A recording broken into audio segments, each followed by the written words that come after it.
обрушение моста вовсе не обязательно, если ты хочешь резко сократить по нему движение. Все стало гораздо хуже. И для Трампа, и для Зеленского, и для Европы. Таким образом, в зоне действия ядерного оружия средней дальности оказывается вся Европа и Белоруссия.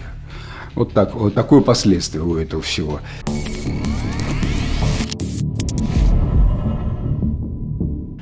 Всем привет! Вы снова на канале Ширяев и Ширяев.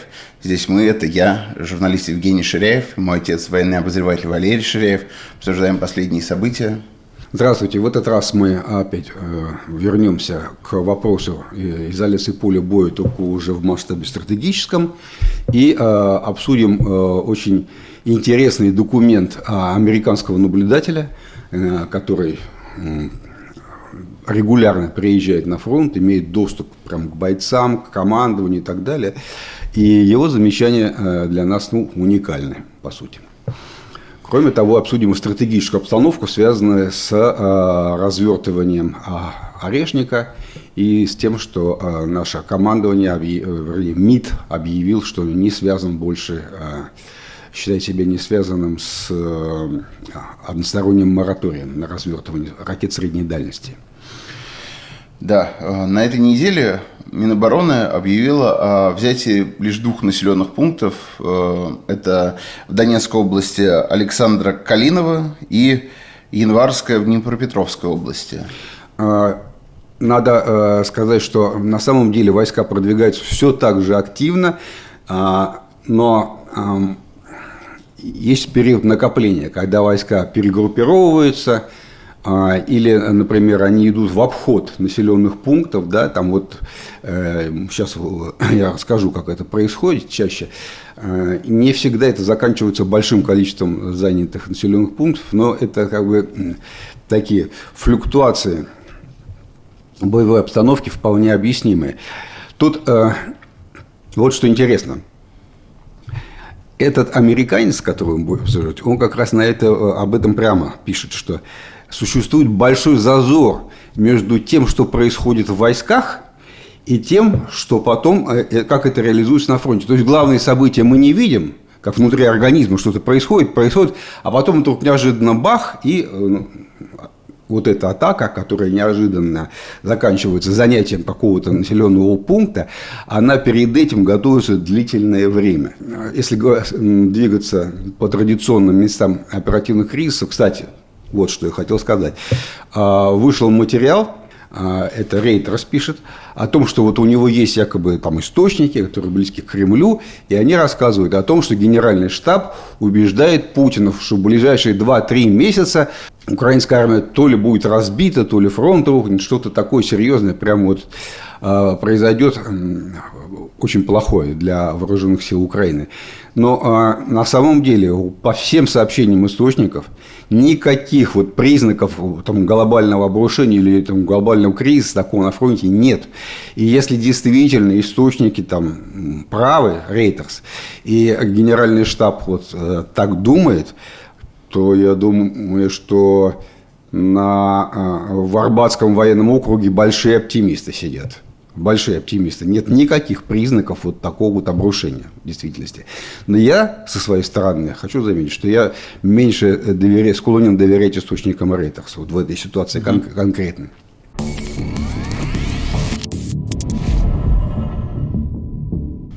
Что касается фронтов, то в основных точках оперативных кризисов, которыми характеризуется общая вообще вся атмосфера на фронте, именно вот непрерывные оперативные кризисы вооруженных сил Украины, для вооруженных сил Украины развивается так, что вот усугубляется ситуация в Лимане, вокруг Лимана, 20-я армия дошла до Шандриголова, уже прямо зашла на окраины населенного пункта. Бои идут в Торском, верные своему раз и навсегда уже, видимо, выбранному принципу активной обороны командования ВСУ контратакует под Торским. Идут встречные бои очень серьезные. И, конечно, ВСУ теряют людей. Контратака есть контратака. Да? И тем не менее. Но Лиман, вокруг него с севера охват усугубляется, и положение все хуже и хуже становится. Да? Если провести вот линию от Богатыря на запад, то там развивается то же самое наступление, которое традиционно там же и развивается продвижение войск. В том месте, которое когда-то было центром отчаянных сражений Великой Новоселка, да, на запад от нее, занято село Январское. Ну, и там этот кризис можно охарактеризовать как просто перманентный уже. Все-таки там движутся российские войска небольшими темпами, но постоянно. Да? Интересные события произошли с точки зрения взаимосвязи событий на фронте на побережье Днепра, в Запорожской области. Там войска Теплинского начали уже двигаться на север, вышли в южные самые кварталы Степногорска. Туда подогнали серьезный очень резерв вооруженных сил Украины. Так вот сейчас, когда это все произошло, очень похоже на то, что это и был замысел командования. То есть эти резервы откуда-то сняли. То есть это сама атака на Степногорск. Это была задача, она преследовала задачу, ну не то чтобы выманить, но на себя вызвать резервы с другого участка, с какого-то. То есть это вот общий замысел оперативный, раздергивание вооруженных сил Украины с одного на другое место. Они вынуждены тающими резервами, так сказать, маневрировать. И вот здесь мы это вот четко совершенно увидели. Что касается Покровска, главного, конечно, центра притяжения общественного мнения, все спрашивают, идут ли бои в Покровске. Они там, конечно же, идут, это спорадические такие боестолкновения небольшие. Вооруженные силы Украины категорически заинтересованы в том, чтобы преуменьшить масштаб события, что там никаких серьезных боевых действий не происходит, накопления вооруженных сил России не происходит. Все эти группы ликвидируются, и из глубины украинской обороны в Покровске выдвигается специально подготовленный резерв, предназначенный именно вот для этого, который разыскивает эти вот скрывшиеся группы российских штурмовиков, уничтожает их там, и так далее. Все. Но здесь есть такая серьезная очень доля лукавства, что я еще раз подчеркиваю, обе стороны заинтересованы в противоположном освещении этого события. Российская армия, соответственно, прямо противоположным образом заинтересована, чтобы раздуть эти события и показать, что наоборот там гораздо больше российских войск, чем есть на самом деле. И это вовсе не пропаганда, рассчитана там на какие-то широкие круги общественности. Это прям самое настоящее введение противника в заблуждение, то есть часть оперативного замысла. Вот. На самом деле главный обходное движение продолжается все в том же месте, через Родинское, через Белецкое и дальше на Доброполье, на север идет. Там наступает 51-я армия, и это уже крупные города. Ну вот, просто, чтобы было понятно, Родинское, шахтерский городок, никакой не населенный пункт, не село, это прямо город. Он изначально был спланирован советскими планировщиками и архитекторами именно как город. В 50-м году, во время, когда вот восстанавливали разрушенные после войны народные хозяйства, он был создан прямо на ровном месте как город. В 62-м году ему уже дали статус города, то есть он уже 60 лет как город. И, конечно, значительное количество населения выехало из-за тяжелой экономической ситуации. Он потерял немало людей. Тем не менее, на начало специальной военной операции там проживало 10 тысяч человек. 3 общеобразовательных школы, городская больница, стадион серьезный, то есть спортивный центр. Все как положено, да? То же самое можно сказать о других городах, которые располагаются севернее. То есть это уже все, начались городские бои. Все. Вот. Я думаю, что теперь уже надо просто сидеть и ждать, что называется, вот этого постепенного охвата выхода на коммуникации. Потому что главная задача – это все-таки перехват всего движения техники, ну, имею в виду, которая доставляет там, продовольствие, боеприпасы и все остальное внутрь Покровска, да, вот этот контроль над дорогами – это главная задача, а в общем, по большому счету, не замыкание кольца окружения. На сегодняшний день вот так.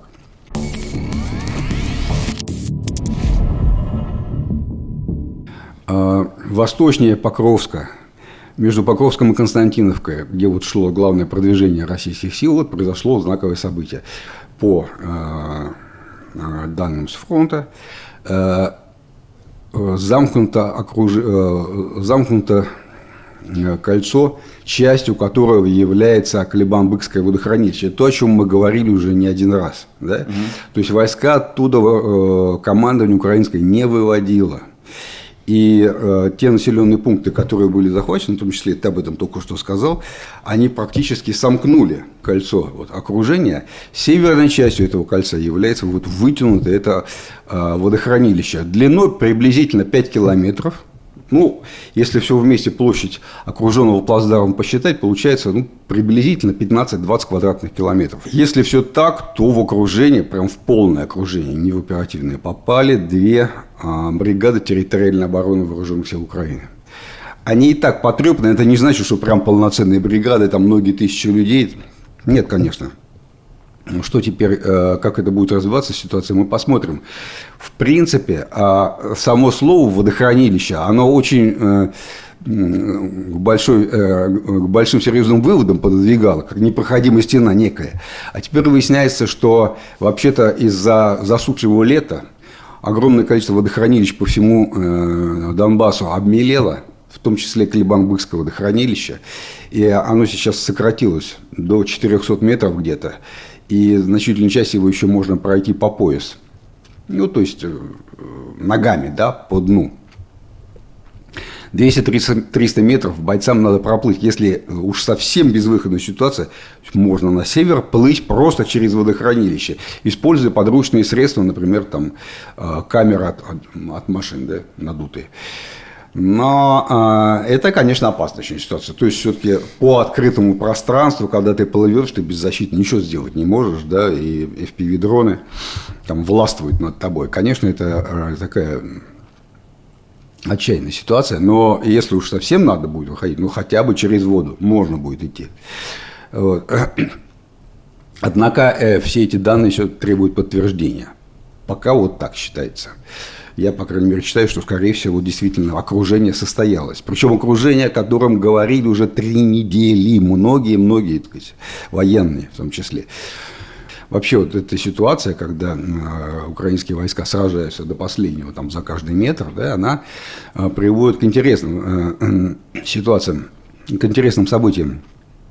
Вот, например, в районе Новоэкономического окружен небольшой гарнизон ВСУ, но из-за большой разреженности фронта он там достаточно спокойно себя чувствует. Не то, что спокойно, но не совсем отчаянное положение. В принципе, просочиться может, выйти оттуда.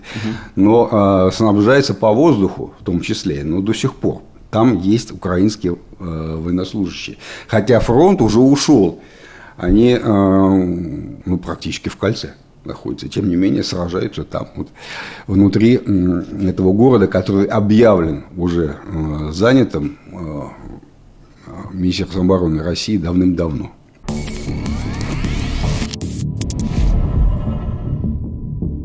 Примерно год назад новый тогда еще министр обороны Андрей Белоусов объявил, что создается Центр обучения применения беспилотников «Рубикон». И в конце вот этого квартала должны быть созданы уже войска. Объявлено, что должны быть созданы беспилотные войска. Да. Какие новости по этому поводу? Ну вот за этот год они выпустили сейчас о себе такой фильм небольшой, даже такой, с подробностями, как там все устроено в Рубиконе. И за этот год там они цифры называют, сколько уничтожены цели, более 24 тысяч. И так далее. Но интересна сама структура.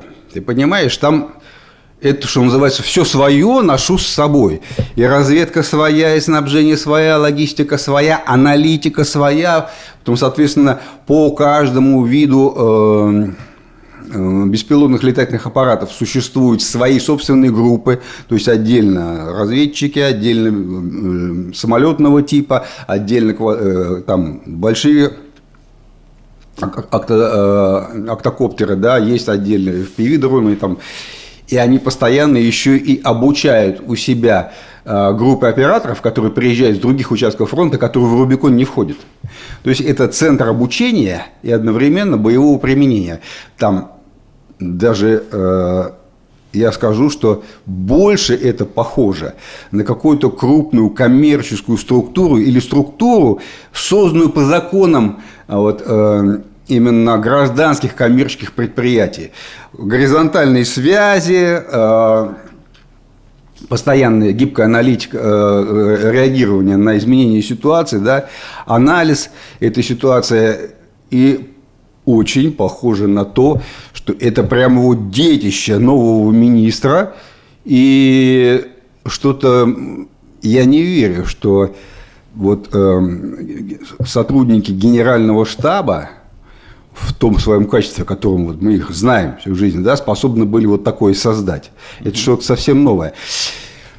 Там есть 12 главных отрядов, которые, по идее, могут быть развернуты в крупные подразделения. Уж не знаю, там батальон или полки даже может быть. Но, да, обещали, что вот до конца сентября объявят о создании этих войск, и тогда мы увидим, как этот Рубикон распадется на части просто, да, уже, или он и будет, собственно говоря, этим новым родом войск, которому будет подчинено все.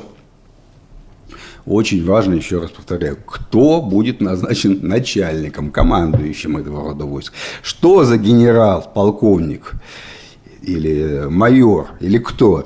То есть человек, который все понимает про беспилотники, с самого начала в них варится и, значит, держит постоянную связь с фронтом, да, понимает. Ведь в вот этой сфере, в беспилотниках, там изменения в тактике происходят чуть ли не еженедельно вообще. Значит, надо очень четко держать руку на пульсе. Вот такой человек будет командовать всем этим родом войск. Или это будет традиционное такое кадровое решение, где просто выберут человека с большими генеральскими погонами, которому можно доверить, он проверенный и так далее. Все. И это все. Это погубит всю идею. Но мы посмотрим. Конечно, фильм снят к годовщине, в нем очень много того, что мы можем назвать рекламой. И понятно, что сам центр Рубикон заинтересован в том, что туда был приток свежих кадров, пошли молодые люди, которые интересуются техникой и так далее. Все это понятно. И тем не менее, видно, что это уже теперь прямо с хорошим финансированием, собственным радиоэлектронной разведкой и так далее. Все вот такой большой некий кластер, я бы так сказал, кластер подразделений, которые связаны с единой идеологией.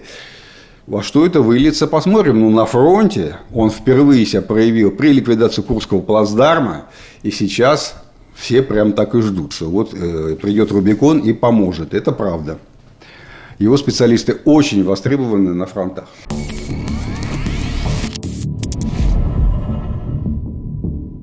В сети обсуждают видео, на котором запечатлено, как российские военные пытаются снести мост между двумя островами на Днепре в районе Херсона. Есть очень много комментариев, которые, главный смысл в том, что затея с бомбежкой мостов через Днепр – дело безнадежное, потому что вот вам живой пример, сравнительно небольшой такой, локальный мост в Херсоне, 2 суток бомбят, не могут его обрушить и так далее. Нет. По всему опыту очевидно, что обрушение моста вовсе не обязательно, если ты хочешь резко сократить по нему движение. Если в нем просто уже дырки, и машины его с большой потерей скорости объезжают, и это уже резко сокращает проезд через мост. Если тебе нужно в сутки 1000 машин для снабжения своей группировки на другом, военной группировке войсковой, на другом берегу Днепра провести через мост, а из-за повреждений в полотна ты проводишь 100 машин, а 900 не проводишь, то у тебя на 90% логистика обрушивается. Есть очень много примеров, когда, конечно, мост и специальными действиями, специально спланированными операциями обрушивается одним единственным ударом. Например, вот Крымский мост подбросили взрывом, да, снизу, под него зашел катер, беспилотный катер ВСУ. Есть случаи, когда и ракетным ударом, одним ударом обрушился мост. Но еще раз говорю, если в дальнейшем будут планироваться вот эти операции по мостам через Днепр, это вовсе не обязательно в этой операции добиваться именно полного его обрушения. И, кстати говоря, конечно же, в такой операции должны принимать участие специалисты, мостостроители, те, кто имеет, а это обязательно есть, чертежи этого моста, знают все его уязвимые места с точки зрения конструкции. Надо знать, куда попасть, чтобы он в конце концов обрушился, а не просто, так сказать, его бомбить, лишь бы бомбить. Вот, строго говоря, я думаю, так можно все это резюмировать.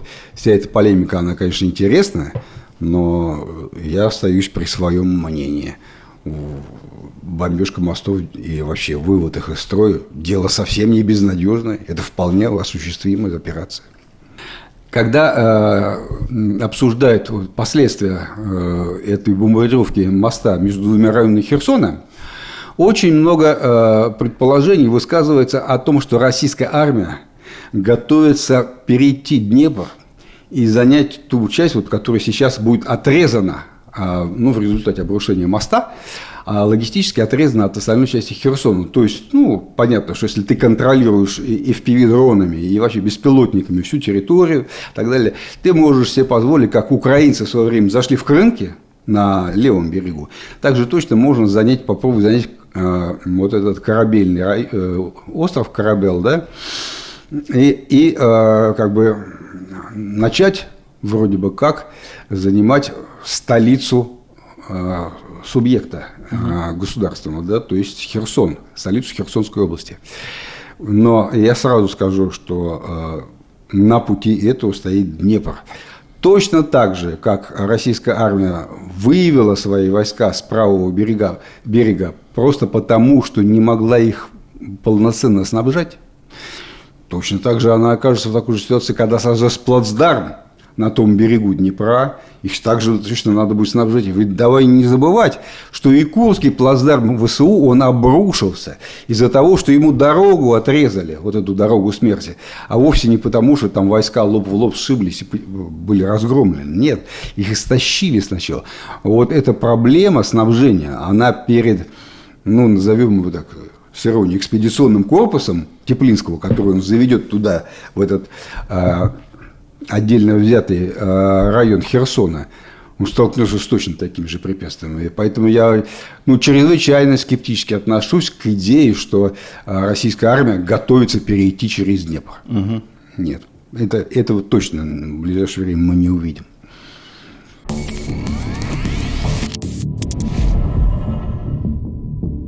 Последние дни как будто бы говорят нам о том, что появилась очерченная дорога к миру, действительно реализуемая, потому что в среду в Москву прилетел Стив Уитков, встретился с Путиным. Тогда, в тот день, вечером, Дональд Трамп должен был выступить с каким-то обращением из овального кабинета относительно России, но не выступил и не сделал никакого громкого заявления. На следующий день выяснилось, что Уитков передал Путину некий план перемирия, который, как оказалось, Путину показался приемлемым. Об этом сказал Ушаков. То есть договорничок? Главная сенсация вообще этой истории в том, что впервые встречаются по этому конкретному вопросу, вопросу мира и войны на Украине, Путин и Трамп. Главные персонажи, от которых все зависит.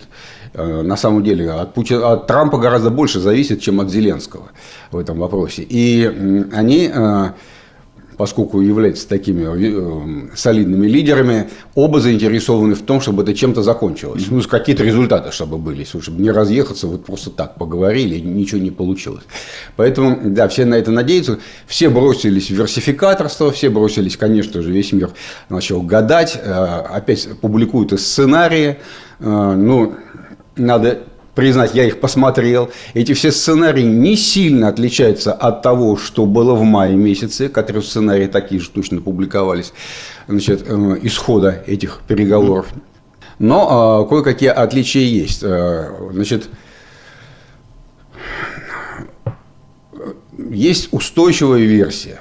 Такая, она повторяется многократно, о том, что в мае, весной этого года Трамп сделал Путину некое предложение, которое вроде бы Москву устроило, по крайней мере, как основа для переговоров. Но в дальнейшем очень быстро Киев и Европа вмешались в этот процесс, ознакомились с этим планом и внесли туда свои какие-то дополнения, исправления. И вот этот исправленный план Путин забраковал. Сказал, об этом я даже разговаривать не стал, все закончилось на этом. Да? То есть Трамп находится в гораздо более сложном положении, чем Путин. Он не один. Ему надо все это показывать Зеленскому, ему надо все это показывать Европе как партнерам. Да? И как они там среагируют, мы не знаем.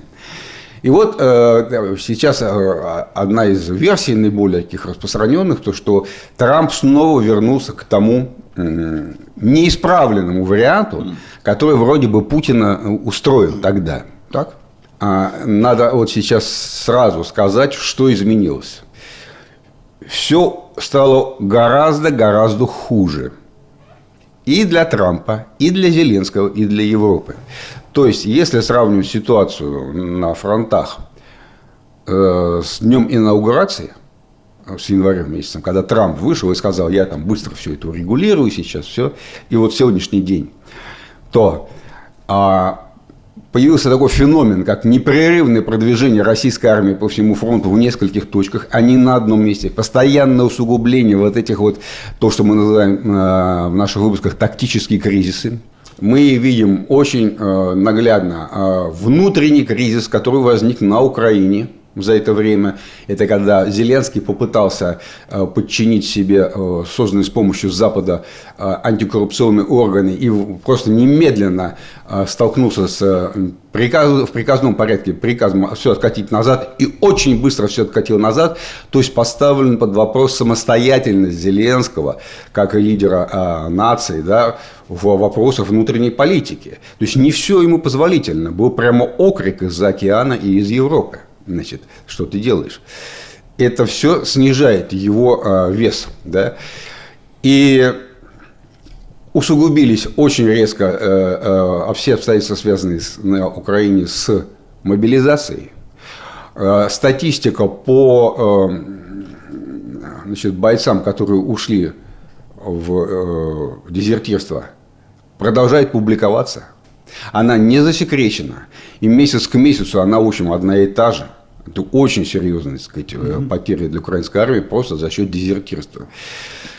Все. И, конечно же, постоянные разговоры самих украинских военнослужащих, сигналы от них об истощении боевых порядков, о нехватке личного состава на фронте.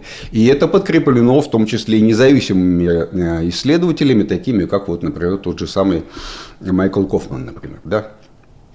То есть это объективное обстоятельство, это не выдумка.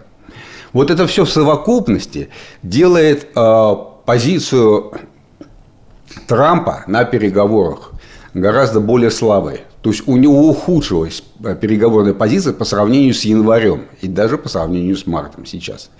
У Путина, соответственно, усилилась переговорная позиция.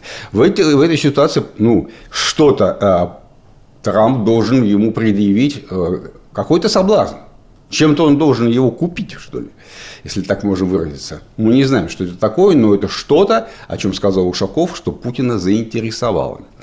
Значит, во всех сценариях приблизительно так. Есть самый такой сценарий, который всех очень устраивает абсолютно и Запад, и Украину. Это внутренний кризис в России, нарастание экономических трудностей, неспособность продолжать этот вооруженный конфликт. И, в общем, чуть ли не развал России. Вот этот сценарий, он у всех на последнем месте, как наименее вероятный. Вот. Никто не знает, как Трамп себя поведет в случае неудачи, но есть разные варианты. Трамп прекращает поддержку Украины, просто хуй в сторону, ему все надоело и прекращает деньги тратить. Трамп продолжает снабжать вместе с Европой Украину деньгами и оружием на нынешнем уровне, и ему главное дождаться окончания своего президентского срока. Вот он на свой президентский срок он должен провести так, чтобы никто не посмел его упрекнуть, что ты Украину бросил. На этом уровне так и будет. Значит, это чревато продолжением кризиса на фронте. То есть, если в таких же масштабах все продолжать, снабжение оружием, не усиливать его и деньгами, значит, кризис будет ухудшаться. И сценарий, который Украину и Европу, скорее всего, не устроит, но Трампа может устроить, это немедленное прекращение боевых действий по линии фронта. Это заморозка вопроса на то ли 49 лет, то ли на 99 лет. Поляки какую-то там вброс сделали, якобы у них есть эксклюзив, да? Они якобы знают, что может быть. По линии фронта, значит, на 99 лет заморозка. И одновременно сценарий, который сейчас все обсуждают, а раньше его не было.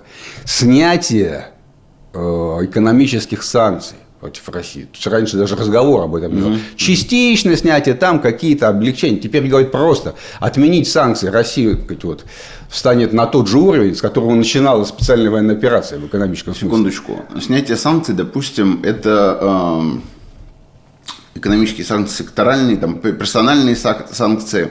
Но, например, весь уход бизнеса из России, как на это может повлиять? Никто не может на это повлиять. Никто не может повлиять. Но если государства начнут торговлю, сами государства, да, и постараются в юридическом смысле вернуть назад, то не сомневайся, бизнес потихоньку вернется. А уж то, что Европа имеет огромный пул политиков, которые буквально в смысле уже прям требуют вернуться к закупкам дешевого газа и дешевой нефти в России, это точно, потому что Европа потеряла конкурентоспособность. Прямо из-за этого. Я скорее говорил об репутационных издержках для крупного бизнеса, например, для Голливуда, которые движимые. Голливуд, может, и не вернется.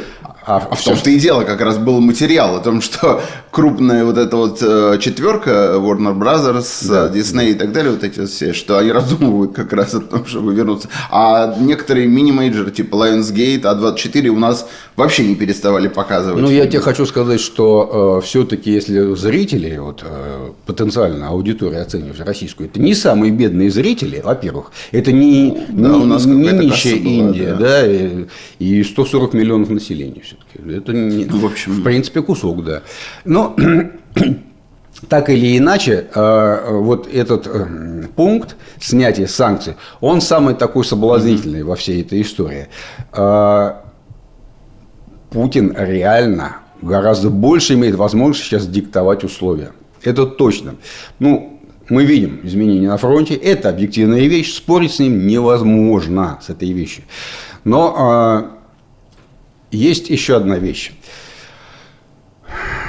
Что бы кто ни говорил, Украина продолжает оставаться субъектом международной политики. Не объектом, над которым эксперименты делают, а субъектом. Она сама решает, в значительной степени, за исключением таких небольших, может быть, вопросов, таких как снабжение деньгами себя, да, все-таки распоряжается своей судьбой. И если в Конституции написано, что она чего-то не может делать, по идее, она не должна на это соглашаться. То есть, все-таки Трампу-то надо утрамбовать вопрос с Зеленским, с элитой.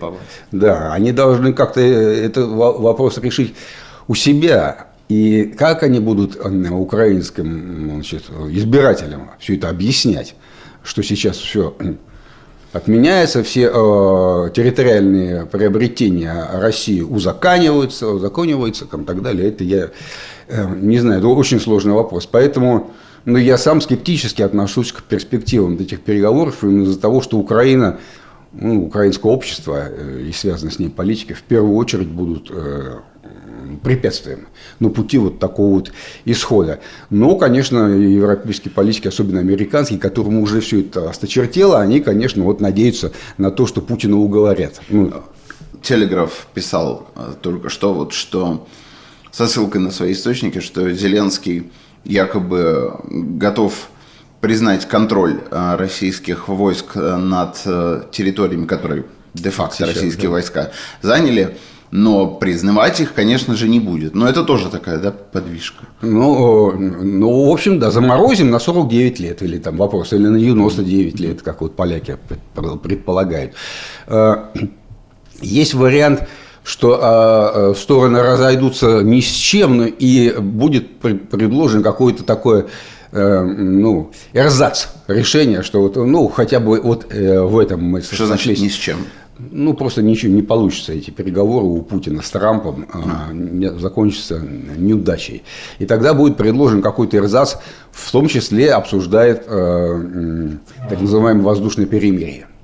Что Зеленский и Путин прекратят бомбить друг друга в глубине территории. Это очень сложная с точки зрения военной, именно военная задача, потому что отделить воздушные удары по линии фронта и в стратегической глубине невозможно, потому что между ними оперативная глубина пролегает. Где заканчиваются удары, которые наносятся в интересах действующей группировки войск, а где начинаются удары, которые уже там направлены на то, чтобы истощать экономический потенциал. Это смешанная такая вещь, там точной границы нет, и всегда остается возможность, что другая сторона обвинит своего противника в том, что он первый нанес удар, который нарушил это соглашение. В принципе, все-таки это возможно, да, потому что и удары украинских беспилотников по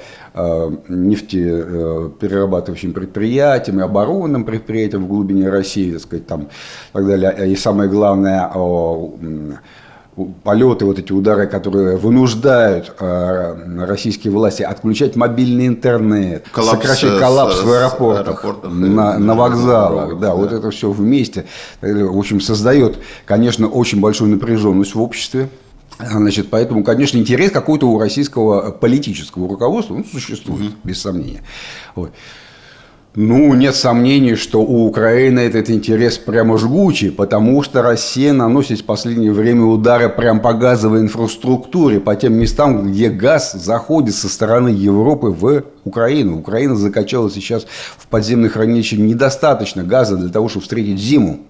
Прямо Россия бомбит эти места. И так же точно, как наносятся удары и по железным дорогам сейчас в ответ. А Россия начала бомбить не просто железные дороги, а депо. Это гораздо более продвинутая идея, потому что депо, обслуживающие поезда, они играют большую очень роль, важную роль, и без них будет совсем по-другому движение организовано. Оно уменьшится, ухудшится, резко ухудшится.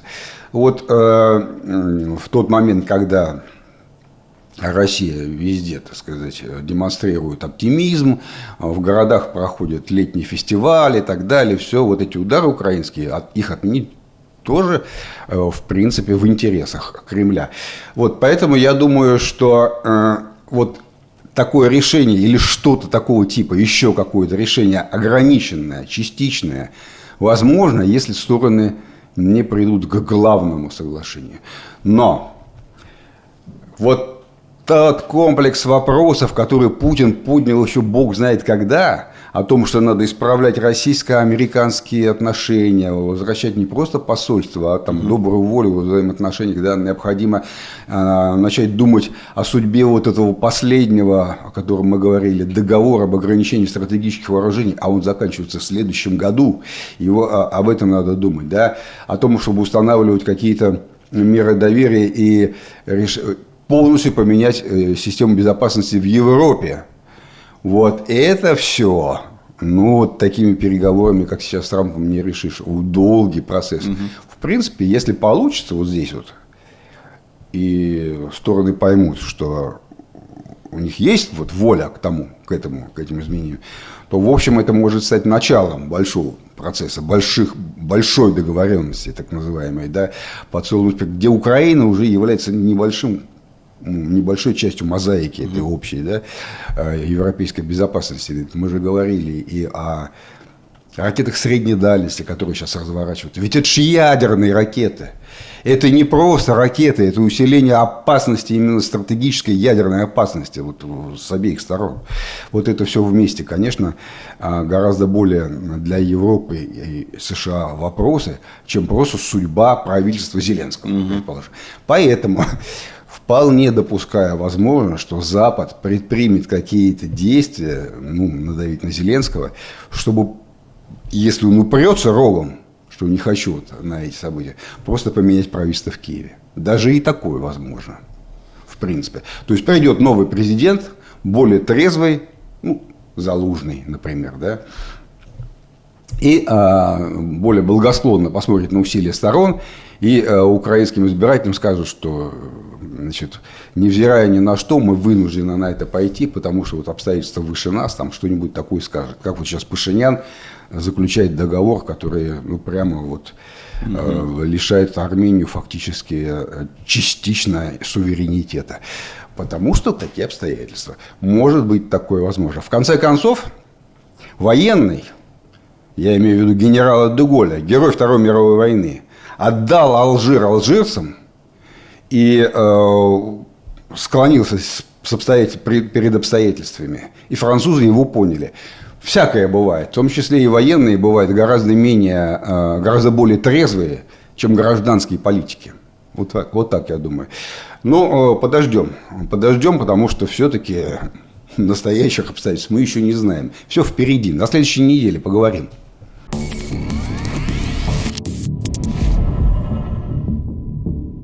По некоторым данным, одна из тем для обсуждения между Трампом и Путиным или возможными трехсторонними переговорами, хотя вот сейчас сообщается, что Россия не намерена вести переговоры с Зеленским, но тем не менее, это возможный обмен территориями. Что под этим понимать? Обмен, российские войска уже отбили Курскую область, так что дальше идет обмен какой? Примерно то же самое, что затеял Зеленский, когда захватывал Курский плацдарм, только в обратную сторону. То есть, если есть 4 области, которые надо занять в их административных границах, то в рамках торговли территориями, да, во время переговоров можно, например, отказаться от правого берега. То есть, Россия скажет, ладно, хорошо, засчитываем границами Херсонской и Запорожской областей только все, что на левом берегу.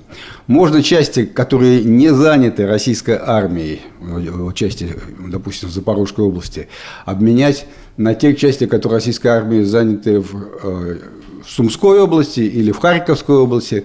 Причем это подвижная граница, она все время расширяется, то есть войска российские продвигаются, и по мере затягивания переговоров можно этот, извини за выражение, обменный фонд менять динамически. Вот в том-то и дело, что это идет против территориальной целостности России. Россия внесла все 4 региона в свою конституцию. И даже такой вопрос, как обмен территориями и так далее, звучит уже довольно так шатко. А для Украины как это звучит? Это понятно. Да, еще хуже.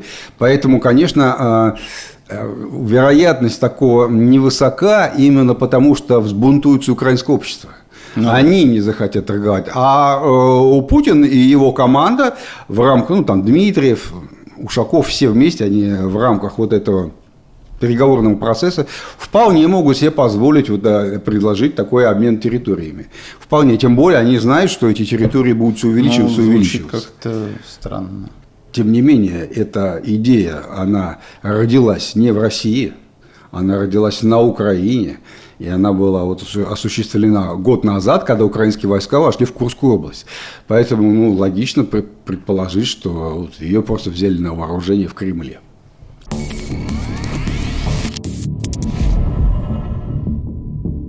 Вот мы говорили о пошлинах. Введены эти пошлины в отношении пока что Индии. На прошлой неделе также введены в отношении Бразилии. И сейчас мы видим такой прям резкий поворот. Китай уже полностью отказался от каких-либо там уступок в плане закупок российской нефти.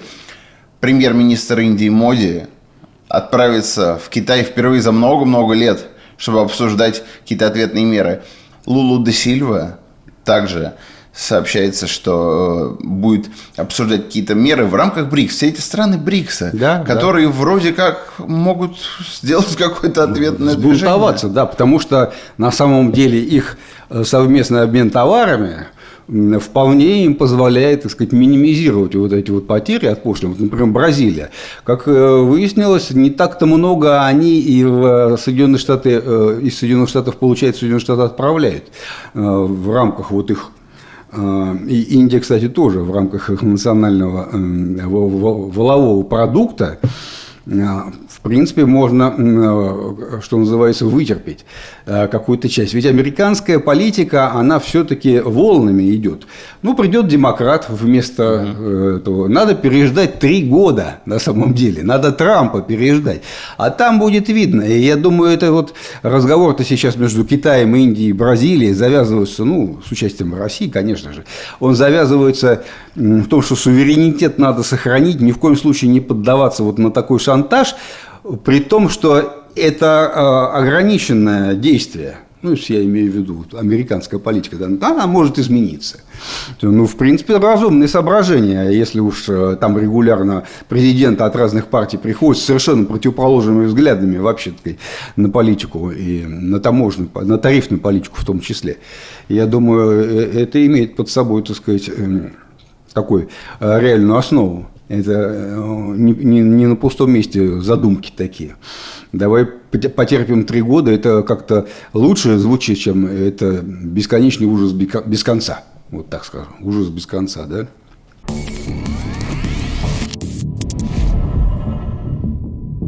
Владимир Путин объявил, что Россия начинает развертывание комплекса «Орешник», того самого, о котором мы не раз уже говорили. Но не один, он вместе с Лукашенко это объявил. Лукашенко подтвердил, что да, как вот договорились, они будут разворачиваться на территории Беларуси.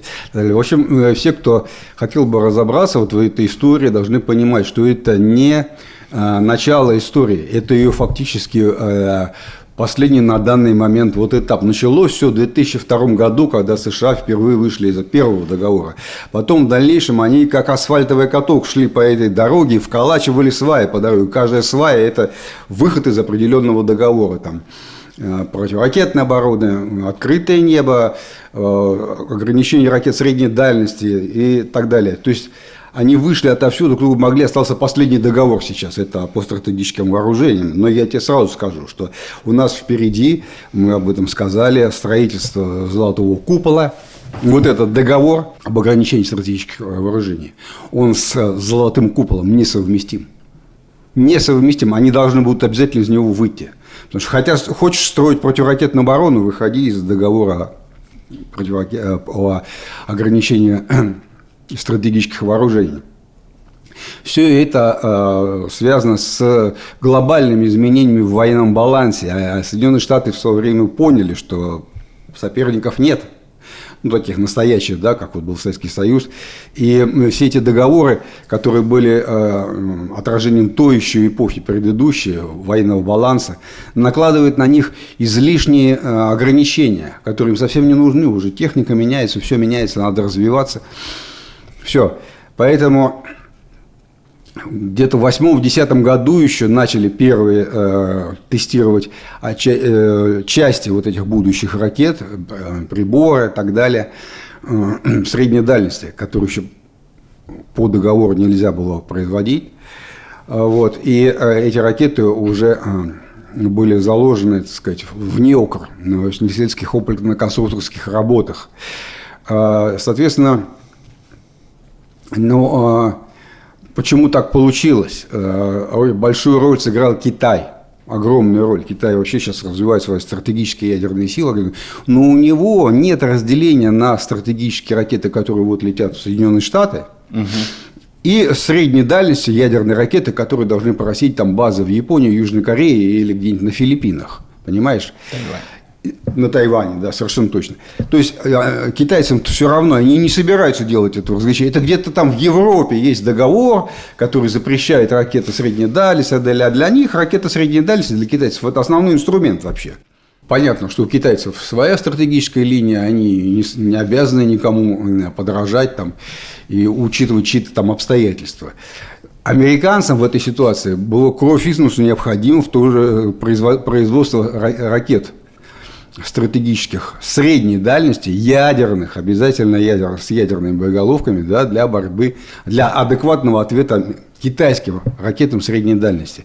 Ну и заодно уж раз построили, можно и в Европе их разместить. Это возвращение к ситуации до 1985 года, до того, как был заключен этот договор по ограничению ракет средней дальности и малой. Конечно, в Советском Союзе на территории Белоруссии стояли части так называемой Смоленской армии. Эти городки военные, стартовые площадки были заброшены, но их можно вложить деньги и привести к нормальному состоянию, где могли бы жить ракетчики, и они теперь там будут жить, я имею в виду в Белоруссии. То есть Соединенные Штаты выносят свои ракеты средней дальности поближе к российским стратегическим объектам на территорию Европы, в Германию, в Польшу, а Россия вынесла их поближе к Европе на территорию Белоруссии. Таким образом, в зоне действия ядерного оружия средней дальности оказывается вся Европа и Белоруссия. Вот такое последствие у этого всего. Ну, конечно, смешно слушать вообще иногда вот эти доводы, которые иногда приводят, что вот Россия создавала какую-то крылатую ракету средней дальности, ее взяли, схватили за руку, и ракеты, никто не видел этой ракеты на самом деле, но вот ее схватили за руку американские спецслужбы, и поэтому американцы вышли из этого договора. Если ты вышел из договора, у тебя больше нет никаких инструментов воздействия на партнера, на соперника, принудить к его отмени. А вот когда ты в договоре, ты можешь ему предъявлять претензии согласно этому договору, можешь встречи на высшем уровне организовывать и так далее, доказывать друг другу, что у тебя есть поле борьбы. Вышел из договора, все, нет никакого поля борьбы. Поле борьбы? Ну, например, как ООН? Это поле борьбы? Нет, это я имею в виду договорное поле. Нет, ну имею в виду, что ООН вроде как тоже место, где договариваются, но в итоге ни о чем не договариваются. Договор подразумевает не просто средства доверия, но и средства верификации, проверки и взаимной инспекции. Поэтому и в этом его ценность-то и есть, что он еще и нагружает друг друга вот такими вещами. Американцы от этого отказались. И сделали это совершенно сознательно. Это просто предлог. Хотели бы надавить на Россию, делали бы это в рамках действующего договора. Ну, все, эта история закончилась. Поэтому на самом деле в ближайшие годы, когда появится, а это оружие, вот ничего не буду добавлять, просто это точно совершенно оружие в ядерном оснащении. Если у тебя сотни ракет перелетает через границу просто фугасных, много ты ими не навоюешь. Тысячи даже ракет. Много не навоюешь. Вот сейчас все, что происходит на Украине, мы видим, что многочисленные удары и так далее, они не приводят к каким-то серьезным изменениям там, на поле боя. Ты должен нанести первый удар, а это обезглавливающий удар для американцев. Да? Конечно, боеголовками в ядерном оснащении. Тогда будет толк. Без этого ничего не будет. Я думаю, что это драматическое изменение стратегической ситуации.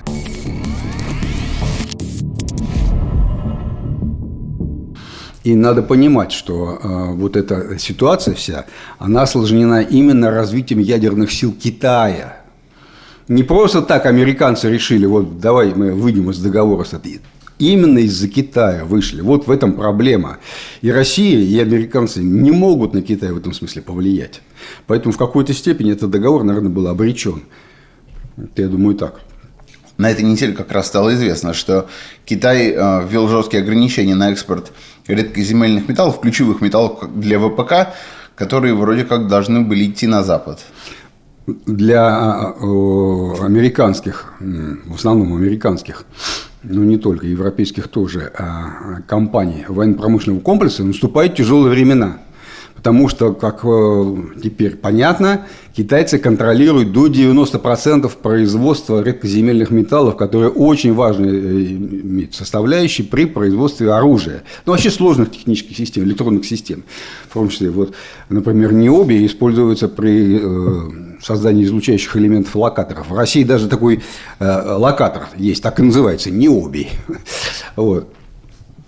Очень много проблем с производством дронов тех же самых, потому что они магниты должны производить сверхмощные с включением редкоземельных металлов. Так, много. На самом деле не буду перечислять все позиции. Пошли остановки, приостановки в исполнении контрактов. И все очень серьезно задумались. И выяснилось, что компании, которые вроде как альтернативны китайцам, тоже зависят от поставок из Китая. Точно так же. То есть, куда ни поворачивайся, все равно приходит все к одному. И вот эту монопольную зависимость в ближайшие годы преодолеть не получится. Ну, а что касается Африки, по идее, там тоже должно быть много таких ископаемых. Да, нет, много где есть, в том числе в самих Соединенных Штатах, но пока это, как выясняется, быстро преодолеть не получится, вот эту зависимость.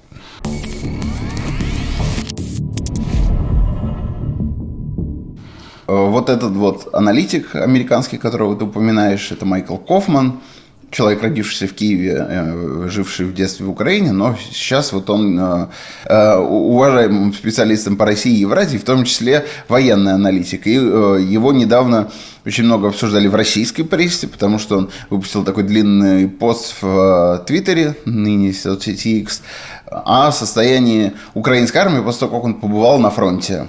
Он регулярно туда выезжает, регулярно. Его допускают прямо в окопы. Кроме того, он разговаривает не просто с солдатами, но и с командованием. И его взгляд более независимый, чем взгляд всех вот, украинских блогеров, которые нам поставляют какие-то детали картины, происходящего на фронте, потому что это все-таки взгляд в значительной степени независимого человека. Он никому ничего не должен. И он стремится к объективности, это совершенно очевидно. То, что он родился на Украине, это ему в плюс, потому что он русский язык знает и понимает очень хорошо, так сказать. Он может читать русский документ, российский документ, украинские документы может читать. Все. Вот, это как раз-таки ничего здесь такого криминального я не вижу. Он, вне всякого сомнения, каждый раз туда ездит, делает какие-то закрытые доклады. Он работал на Пентагон, он работал на американскую военную разведку, без сомнения, но сейчас, в данный момент, он представляет такой, так сказать, вот, независимого исследователя. Что нам интересно вот, из того, что он отмечает, зависит. Первое, что он пишет, что экспоненциальное произошло применение дронов со стороны России. Украина делает ставку на дроны-перехватчики вместе с радиолокаторами. Вот тут сразу у меня вопрос. Дроны, которые собираются на кухне и в гараже, это нормально.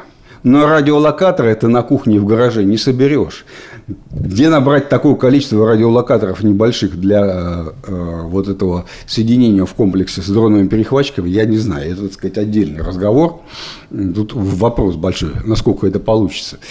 Дальше интересное очень замечание, что российские войска продвигаются быстрее, чем в прошлом, при том, что они практически кардинально сократили использование бронетехники. То, о чем я говорил, да, бронетехники почти нет на фронте, а продвигаются быстрее, чем с бронетехникой. И при этом еще замечу, то, что Майкл Кофман не пишет, еще и потери не увеличились.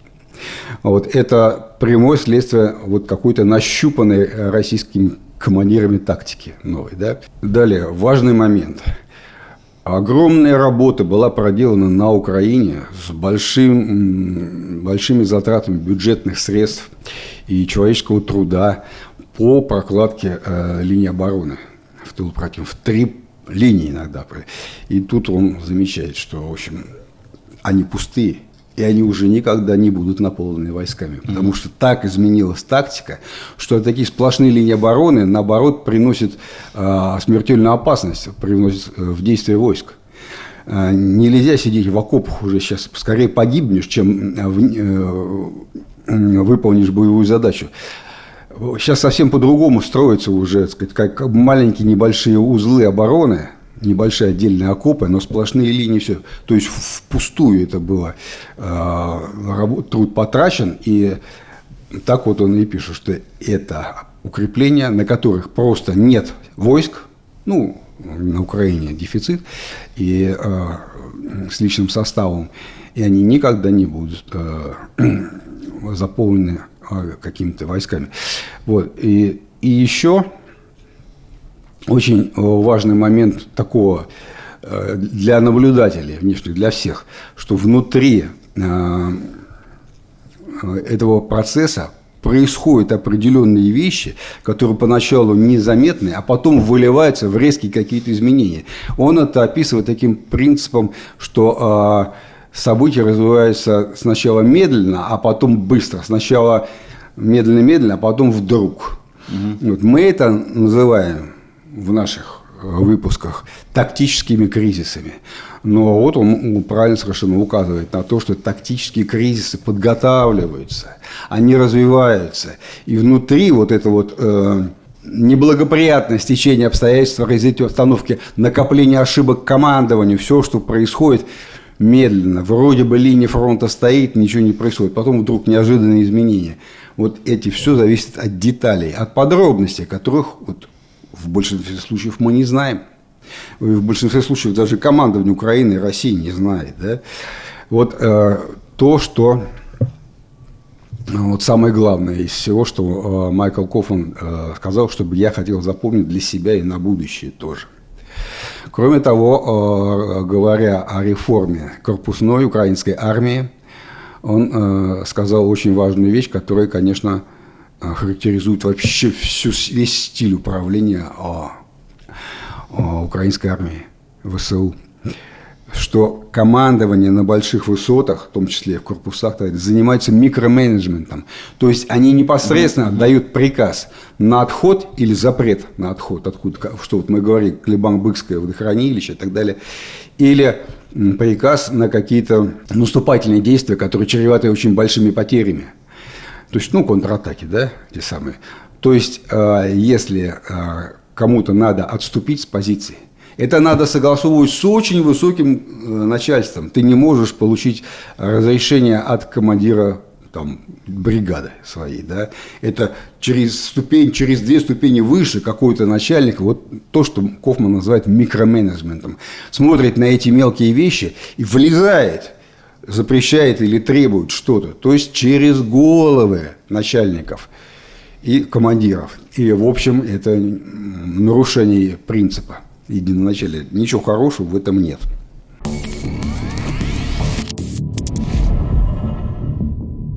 Ну и подводя итог этому выпуску, я бы хотел коротко ответить всем нашим зрителям, которые обратили внимание на часть прошлого нашего выпуска, где мы рассказывали о той зависимости, которая вызывается космическим интернетом не очень развитых государств, где частные лица могут использовать космический интернет для обхода контроля центробанков, налоговых органов, таможенных и так далее, да, что начали указывать совершенно справедливо, в общем, что есть много систем обхода контролирующих систем на границе.